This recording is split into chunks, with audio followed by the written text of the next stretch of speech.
ಬೇಗ ತಲುಪಿದೆ ಆ ವಿಷಯ. ಯಾವ ಸುದ್ದಿ ಛತ್ರಪತಿ? ಏನು ಹೇಳುತ್ತಿರುವೆ? ಅಯ್ಯೋ ಅಯ್ಯೋ ಪಾಪ, ನಿಮಗೆ ಇನ್ನೂ ಗೊತ್ತೇ ಇಲ್ಲವೇ? ಛತ್ರಪತಿ, ಇದ್ದ ವಿಷಯವನ್ನು ನೇರವಾಗಿ ಹೇಳಿಬಿಡಿ. ಸುದ್ದಿ ಬಳಸಿ ಸಮಯ ವ್ಯರ್ಥ ಮಾಡಬೇಡ. ಯಾವ ಸುದ್ದಿ ಹೇಳು? ಮತ್ಯಾರ ಸುದ್ದಿ? ನಿನ್ನ ತಂಗಿಯ ಸುದ್ದಿ. ಛತ್ರಪತಿ, ನೀನು ಶ್ರೀಮಂತನಿರಬಹುದು, ಆದರೆ ನನ್ನ ತಂಗಿಯ ವಿಷಯ ನೆತ್ತು ಹೇಗ್ಯತೆ ನಿನ್ನಗೆಲ್ಲ ಮಗನೇ. ಅವಳು ಎಚ್ಚರ. ಬಾಲರಾಜ್, ಬಾಯಿ ಮೇಲೆ ಬಿಗಿ ಇರಲಿ, ಇರದಿದ್ದರೆ ನಿನ್ನ ಏನ್ ಮಾಡ್ತೀಯ? ಏನಂದರೆ ಪದ್ಮಾಶ್, ನನ್ನ ತಂಗಿ ಸತ್ತಳೆಂದು ಸುಳ್ಳು ಹೇಳ್ತೀಯ. ಶಕ್ತಿ ಪ್ರಸಾದ್ ಅವರನ್ನು ಮಾನಭಂಗ ಮಾಡುತ್ತಾನೆ ಎಂದು ಅಪವಾದ ಕೊಡ್ತೀಯ. ಇದು ಎಷ್ಟು ದಿನದ ಕಟ್ಟು ಕತ್ತಲೆ ಕತ್ತಲೆ.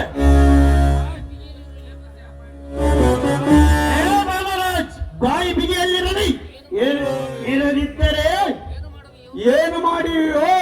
ನಿಮ್ಮಂತ ಮನೆ ಮುರುಕರನ್ನು ನಾನೆಷ್ಟು ಜನರನ್ನು ಕಂಡಿಲ್ಲ. ಹುಚ್ಚ, ಇವನೊಬ್ಬ ಹುಚ್ಚ.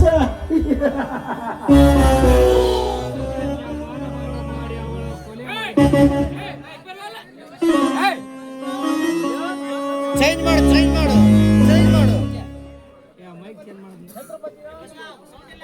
ಮಾನಭಂಗ ಮಾಡಿ ಕೊಲೆ ಮಾಡಿ ಶೀಲಗೆಡಿಸಿದ್ದಾನೆ ಎಂದು ಆ ಶಕ್ತಿ ಪ್ರಸಾದನೆಂದು ಊರಿಗೆ ಊರೇ ಹೇಳುತ್ತಿರುವಾಗ ಇವನು ತನ್ನ ದಡ್ಡತನದ ಬಗ್ಗೆ ಹೇಳುತ್ತಿದ್ದಾನೆ. ಇದ್ದ ವಿಷಯವನ್ನು ನಿಜ ಹೇಳು. ನೀನು ಹೇಳಿದ ಸಂಗತಿ ಸತ್ಯವಿಲ್ಲ, ಸತ್ಯವಿಲ್ಲ. ಇದೆಲ್ಲ ಸುಳ್ಳು. ಶಕ್ತಿ ಪ್ರಸಾದ್ ಎಂತ ಹೃದಯವಂತನೆನ್ನುವುದು ನನಗೆ ಚೆನ್ನಾಗಿ ಗೊತ್ತು. ಅವನು ಅಂತ ಕಾಮಕನಲ್ಲ.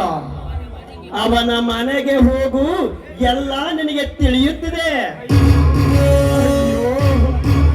ಎಂತ ವಿಚಿತ್ರ ದುರ್ಘಟನೆ ಶಬ್ದ ನನ್ನ ಕಿವಿಗೆ ತಲುಪಿತಲ್ಲ. ಇದು ಒಂದು ವೇಳೆ ಸತ್ಯ ಖಚಿತವಾದರೆ ಇದರಲ್ಲಿ ಯಾರ ಕೈವಾದ ಮೋಸವಿರಬಹುದು. ಅಮ್ಮ, ತಂಗಿ ಸುಕನ್ಯ,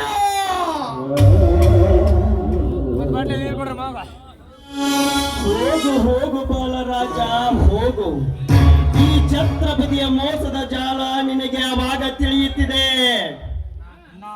ನಾ ಒಂದೇ ಒಂದು ಮೋಸದ ಜಾಲಕ್ಕೆ ಸತ್ತು ಶೀಲಗೆಡಿಸಿಕೊಂಡು ಸತ್ತು ಹೋದಲು ಸುಕನ್ಯ.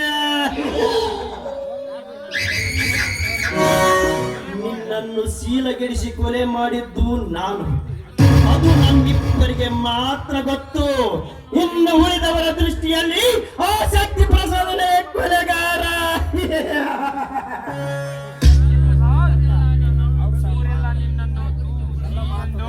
ಬಾಲರಾಜ್,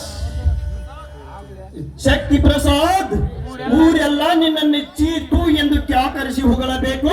ಪೊಲೀಸರು ನಿನ್ನನ್ನು ಎತ್ತಿಕೊಂಡು ಹೋಗಬೇಕು. ಅದನ್ನು ನೋಡಿ ಈ ಛತ್ರಪತಿ ಕೋಟಾಡಿಸಿ ನಗಬೇಕು.